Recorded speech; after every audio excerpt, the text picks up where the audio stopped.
What's up, guys? Brent here with Motorcycle.com, and beside me here we have the 2019 Alta Motors Redshift EXR. And let me tell you, what an awesome bike. You know, as far as dual sports go, there's obviously two sides of the spectrum. You have the the street side, and then you have the off-road side. And some bikes kind of fall in the middle and don't do either very well. Some bikes lean towards the street side, and there's other bikes like the Alta that are way more off-road oriented. And personally, if you're going to have a dual sport motorcycle, that's the direction I would personally want to take it. You know, because you don't want a bike that sucks on the street and sucks in the dirt as well. This bike, actually does both quite well, and it truly excels off-road.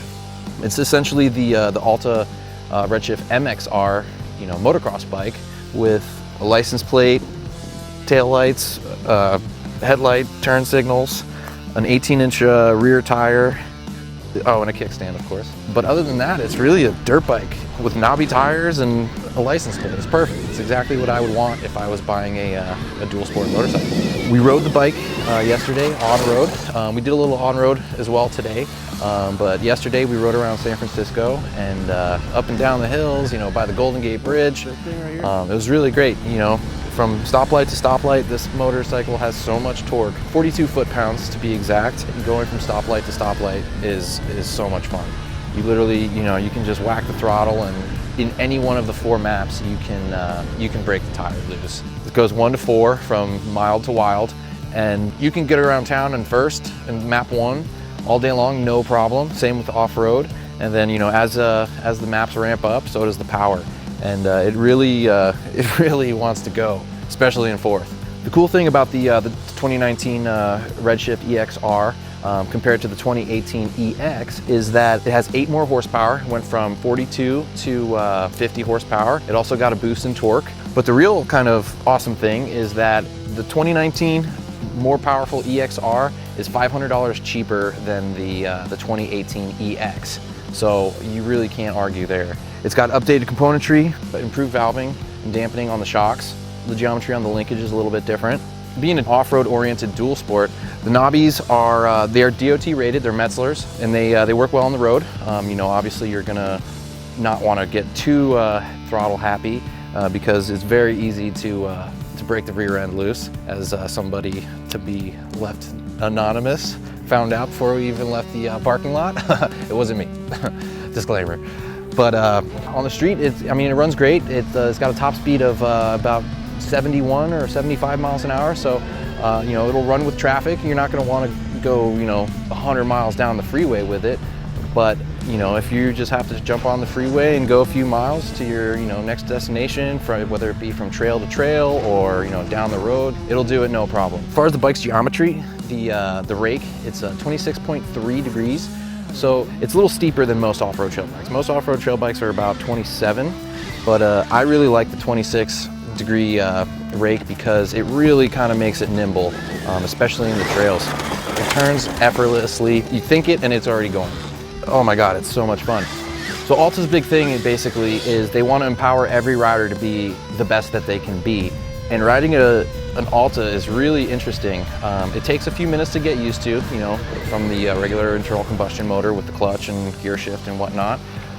In fact, I actually, the whole time, I like to rest my index finger is almost always just on the clutch at all times, if I'm using it or not.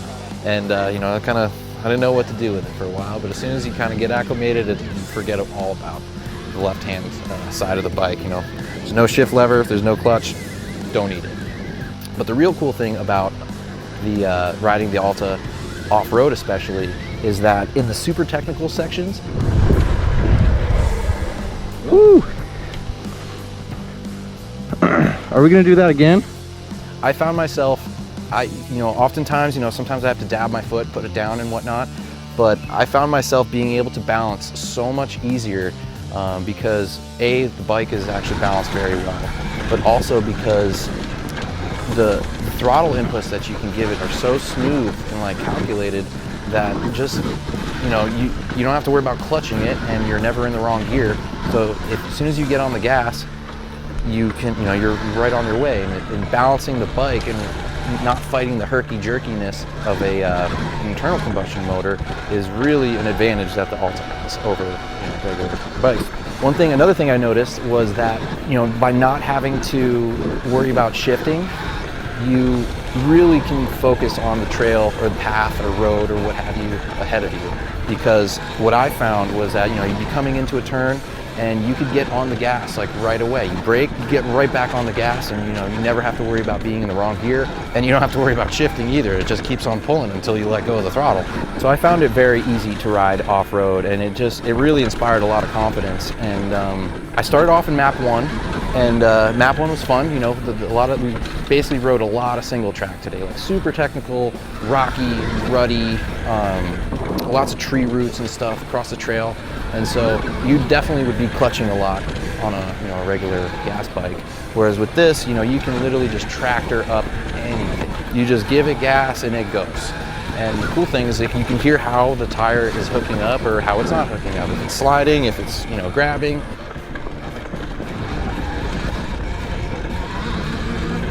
It's a really interesting thing to think about, like once it's all, as you're taking it in. After a while, you just forget all your muscle memory with, whether it be your hearing or your shifting. It all goes away, and you can really just focus on riding, and it's truly a pleasure. So one thing I really noticed flipping through the different maps, I started in first, and for the trails that we were riding, you could go with first gear all day long and have no problem. And we're not sure how far the range you can get, how many miles or how many hours, but we rode a lot. Enough to tire out just about any average rider. And the power delivery in map 1 was obviously more mellow than the rest. It was cool because if you were in a higher map and you're riding harder, you could actually flip back down, which is as easy as literally hitting a button as you're going. You can flip right back down and have a less fatiguing ride.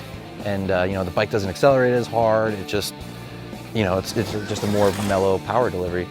But as you go up through the maps, from first to second, of course, there's an increase, but from second to third, you really feel a big difference. And another difference from second to third is that in third, you get more engine braking. And I found that, riding the trails, the third was almost the perfect map because you had enough engine braking that I rarely ever even touch the front brake. Both brakes are Brembos. They work fantastic. Just a little tap on the rear brake would slow me enough, or kind of pitch my rear end around if I needed to slide it a little bit, and then I could get right back on the gas and keep on going. And then fourth is just hold on, because it's gonna go. Overall, this bike is a really fun bike to ride, and it comes in at $12,495, which if you think about it, the KTM EXC, the 500 EXC F is 12, is right there, or even a little bit more. I'll have to double check on that.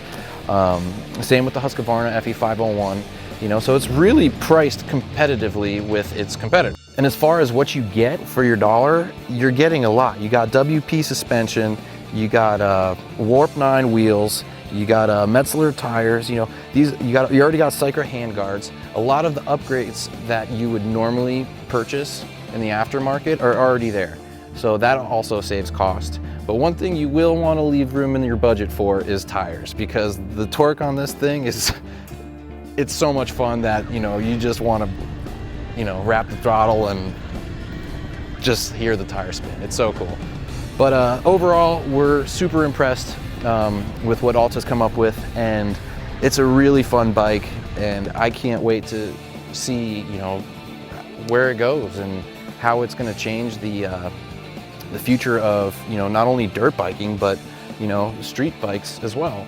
And we rode it today. We rode about a good 2 hours this morning. I think we put close to 20 miles on this single track loop that we did, and that brought it down to just under half a battery. And then we stopped for lunch, plugged them into the generators, and within a half hour or so, we were already back up to full charge again. So, as far as the range and the recharge time, it's really improved over previous years. And finally, one major advantage that these electric bikes have over internal combustion motors is like right now we're at we're over a mile high. We're 5,000 something feet, and you know, you'd have to, you know, you could probably get away with not having to rejet your gas bike, but you would definitely feel a loss of power, especially on the top end. Whereas with these, it's 50 horsepower at sea level, is 50 horsepower, you know, at the top of Pikes Peak or here, California, but you know, any altitude you're at, 50 horsepower is 50 horsepower. So to wrap it all up, it was a blast to ride, and you know, we really look forward to seeing what happens. Alta says they're the future of fast. You know, we can't knock them for that. It's definitely, these are fast. They've got plenty of power for anybody who wants to ride them. You know, if you're a pro or you're just starting out, starting out will be, you know, it's very mellow. You can learn how to ride no problem. And a pro, you know, in the fourth map will have, you know, I don't think you can have any more fun on a internal combustion motor. So it's really a bike for everybody, and it's really cool. For the full story, with my full analysis and my full breakdown of the bike, with you know, all the pictures and charts and specs, head on over to Motorcycle.com.